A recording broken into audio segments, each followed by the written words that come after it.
Hi, ik ben Marielle en ik werk bij Kliniek op de Vreugde.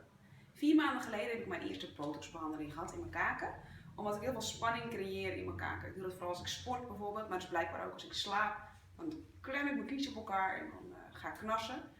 En ik wil natuurlijk mijn tanden behouden blijven, dus daarom heb ik de eerste behandeling 4 maanden geleden ondergaan. En ik merkte dat ik heel veel rust kreeg, juist heel veel ontspanning kreeg.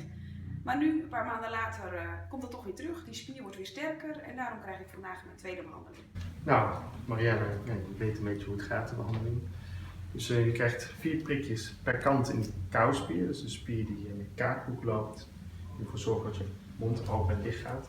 Ik zal aan deze kant beginnen. Dat is een beetje een videootje. Kaakspier. Nou, wat je ziet het op het videootje ook, dat deze spier wat aanspannen, ontspannen is. En aanspannen. Het valt op zich nog gewoon mee. Het is absoluut nog niet terug op de kracht waar hij oorspronkelijk zat, maar hij spant wel goed aan. Dus ik heb de spier geïdentificeerd dat hij van daar tot daar loopt. Dan krijg je daar een piekje, daar een piekje, daar een piekje en daar een piekje. En daarmee wordt de spanning eruit gehaald. Dan komt je eerste prikje. Nou, zoals je ziet aan Marielle voelt ze er bijna niks van. Het zijn prikjes, dus ik kan niet ontkennen dat je het een beetje voelt. Maar in principe mag het geen pijn doen. Kan nog eens. Ja, ontspannen.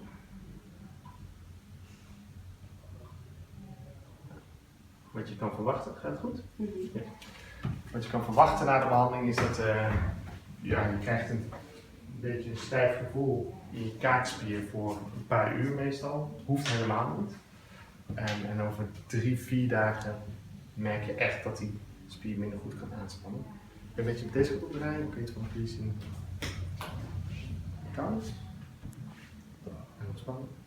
Dus hier zie je eigenlijk als hij aanspant dat de spier in dit stukje loopt. Nou, ik heb geïdentificeerd waar die loopt en dan krijg je het eerste prikje. Komt die.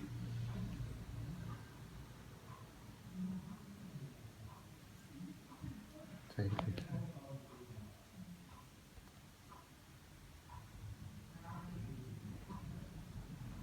Koud.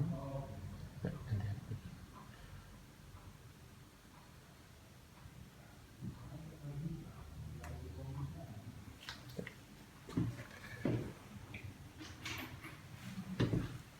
Wat er nu gebeurd is, we hebben de botox ingeprikt.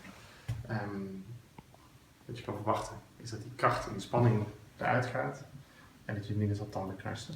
Maar naast het verminderen van tandenknarsen verwacht je ook dat de kaaklijn wat smaller wordt. Het is belangrijk om te onthouden dat als je het doet om je kaaklijn smaller te maken, dat je het niet te vaak herhaalt. Want de kaaklijn kan ook te smal worden en daarmee verlies je kracht in het gezicht. Dat was hem. Dus heb je nog meer informatie nodig of wil je meer weten over de behandeling van de kaakspier of tegen bruxisme? Kijk of een van onze andere video's of bezoek onze website.